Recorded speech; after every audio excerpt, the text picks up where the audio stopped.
मार्गशीर्ष पौर्णिमेच्या दिवशी मृग नक्षत्रावर सायंकाळी दत्ताचा जन्म झाला.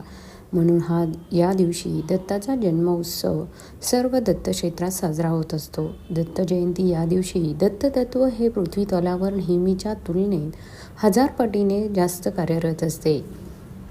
या दिवशी दत्ताची मनोभावे पूजा आणि नामजप केल्यास दत्ततत्वाचा अधिकाधिक लाभ मिळण्यास सहाय्य होते. श्री दत्त ही पूर्वजांना पुढील गती देणारी देवता आहे.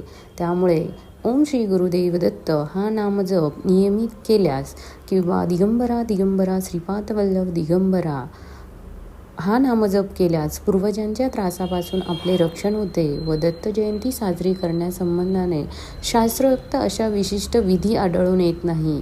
या उत्सवापूर्वी 7 दिवस गुरुचरित्राचे पारायण करण्याचा प्रघात आहे. यालाच गुरुचरित्र सप्ताह असे देखील म्हणतात.